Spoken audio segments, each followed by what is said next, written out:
We are at the very beginning of the process of coping with this entire EMIR or clearing package, which is on our table. And there are, as you know, many issues that they were mentioned, but there is also the Article 22, there is the ESA's review, there is REFIT. We all hope that REFIT will be something that will just get through very quickly through both the Parliament and the Council. There's a clear commitment, as far as I know, also in the Council. There's not much doubt about REFIT. So we also yesterday made a commitment in the Econ Committee that we will allow REFIT to be handled very quickly. But then there is a lot of new also dynamics with regard to the discussion on the EMIR 2 file, which is where I am also the rapporteur in the European Parliament. We know that in the Council there is a discussion, the ideas of dividing this dossier into two parts and to go as quickly as possible with the part which belongs to the third country regime and to link more with ESA's review, the part which is on European Union internal issues. And this is something which Parliament will of course take seriously from the Council if there is such a need. We know how to do it, but at this stage I cannot say that there is a sort of equal understanding of the justification for this separation of this important regulation. So here we are also open, and I cannot say anything concrete.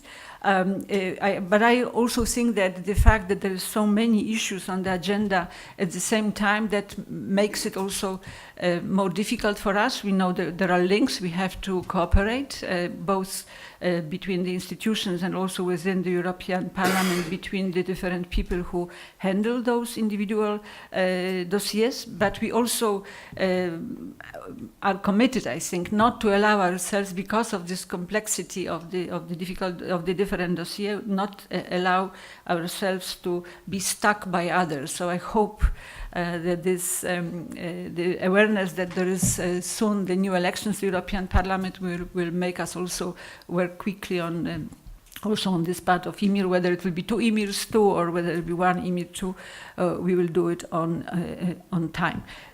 We, as all of us probably, we also in the European Parliament, we see those two aspects which are in the EMIR, and I think that the Commission presented it in the right way, this new organization of supervisory architecture within the European Union and the new third country regime.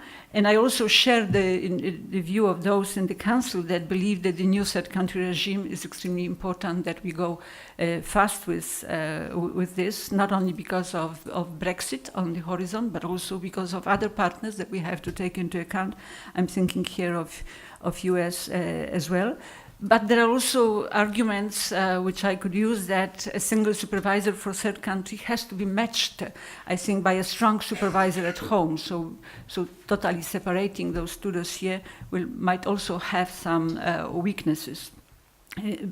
On the third country regime, maybe first, as I see it today, there is the issues which are there are quite obvious. I think it's what one might expect. They are also very clearly identified by the Commission. I think it's a very good part of this dossier. And I think also that it would be easier to find what improvements, to find what improvements can be made to this part of the regulation. And the first thing that I think I will have to cope with, and we will have to discuss also in the European Parliament, is this rather extensive flexibility which is left by the text to the Commission and ESMA when it comes to the lack of, to the criteria, let's call it this way, for the two most important decisions, which is the tiering of third country CCPs also, and then the denial of recognition.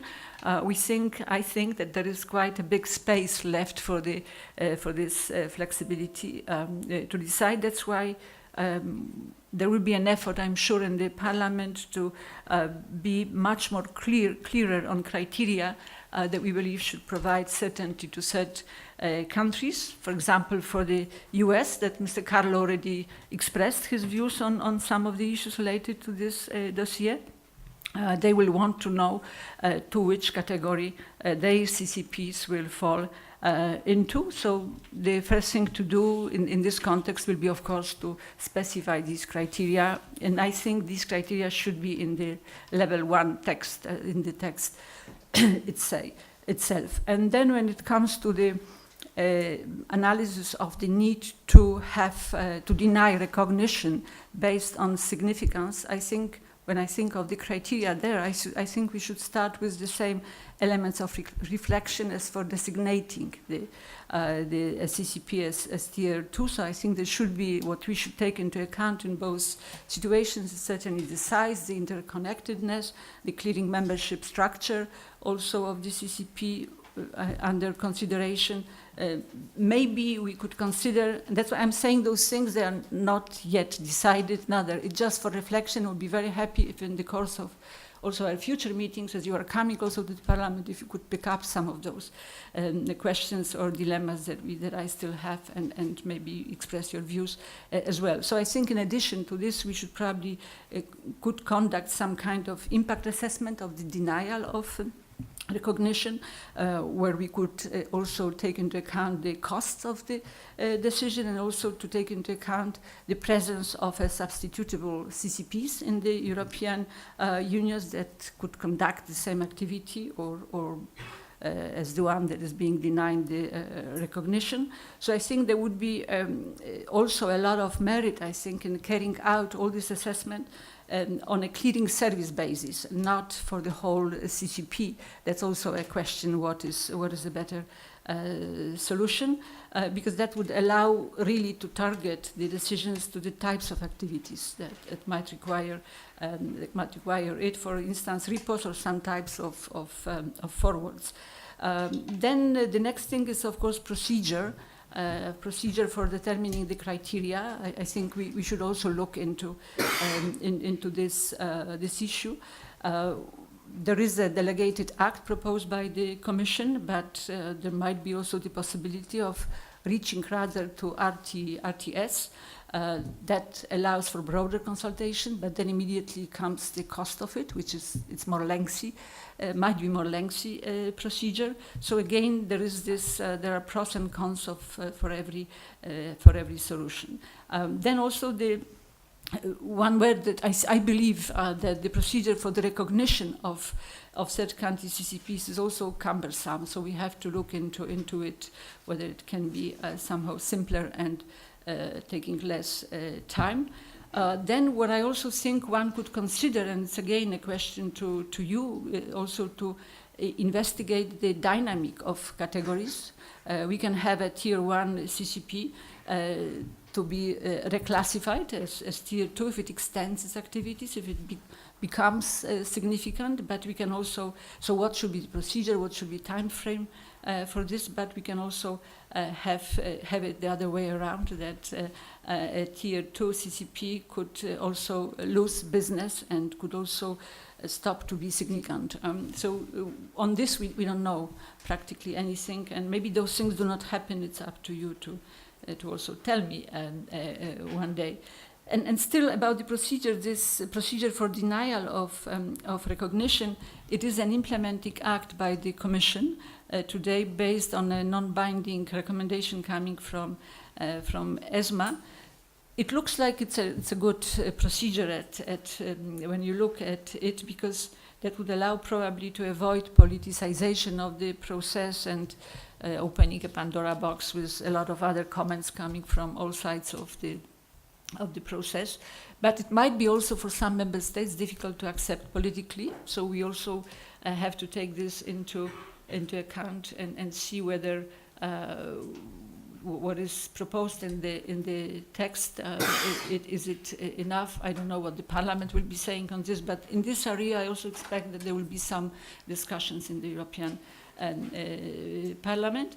I also think with regard to the third country issue that we should probably invest more, and I would be very grateful for also any help that can come from you to better understand the US system for the recognition of third country. We know more or less, we have heard, we have read also the Treasury reports, but I probably there is still a lot of things that could be inspiring for also coming from them. And also, I guess, and this is something which I hope in the Council there is the same opinion. I heard from the Vice President of the Commission for sure that there is no intention that those new dossiers could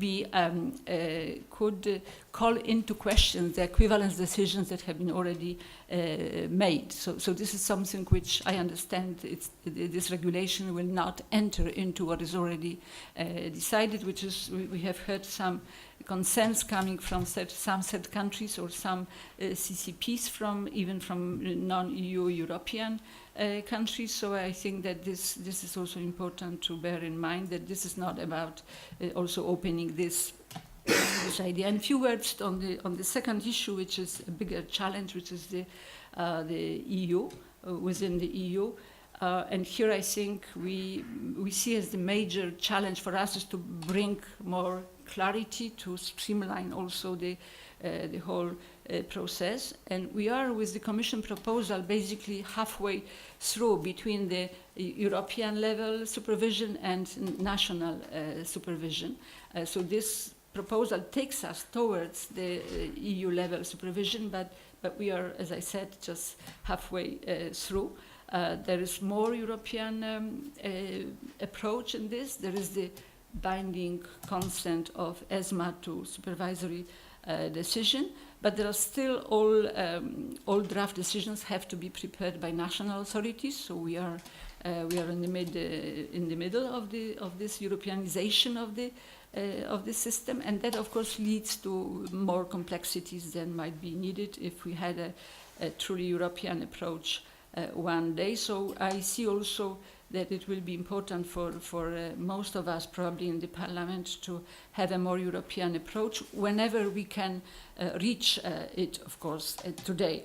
Now there is also this complexity and duplication issue coming from two elements. One is the consent of the central bank of issue to some decision, and there is also the creation of this CCP executive session.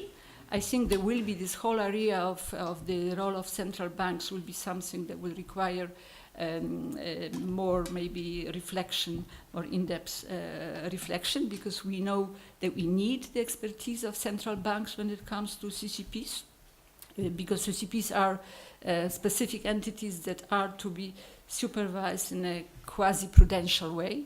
That's also clear. So we should use this expertise that comes with the central banks in the best way possible. And I also think it is rather fair to give the central banks a role on issues that affect them, where there is a link between the clearing and monetary policy implementation.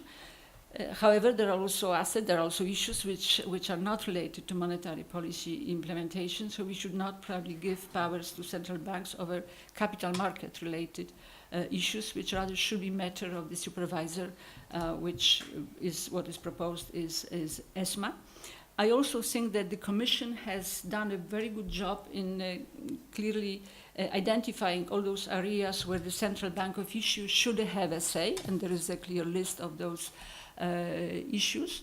But there is also a lack of clarity over how disagreements, for example, between the national authorities and central banks, and between central banks and ESMA, when both will have to give a non-objection, will be handled. If there is this disagreement, so how it will be handled, it's not clear at all, so we will have to look at it. And then there is the whole architecture, which is also complex and requires some streamlining and clarification, which is this, there is this juxtaposition between the new CCP executive session created by the proposal, proposal which was issued before the ESA's review, that we also have to remember. There is this executive session now created for the whole of ESMA with the review of the ESAs, and then there is already existing board of supervisors. We have a lot of directors. If you look, we have many directors for a small agency, and this is also something which is probably, there's this lack of proportion. And also it looks like the CCP executive session it might be too independent from the rest of the organization. So I think to look within the ESMA into the new powers that come and the governance which is there, whether there is a good matching there. There is the question of transparency of the decisions by ESMA, and as you know, with regard to transparency, there is always this need of striking the right balance between making a public consultation, listening to everybody, and then the length of the procedure, where the same people who participate in consultation then complain about the length of the whole procedure. So here there is, I think, an issue. And the last thing that I would like to mention is normally we don't talk about money, we don't talk about staff, because it comes like it's obvious, and finally we end up with institutions which are supervisors, which are extremely important for the also reputation of Europe globally, which are understaffed, which are under sort of staffed when it comes to qualifications and competence, and this issue will grow in importance. I think all those changes that we are facing with the new package, the question of adequate staffing and caring about the external perception of the quality of our supervisors will be absolutely fundamental, because I believe we are in a moment where Europe is really sort of has a 5-minute window of opportunity to position itself at the global table. If we don't do it now, then we might end up with only US, China, and maybe we don't know how strong it will be after Brexit.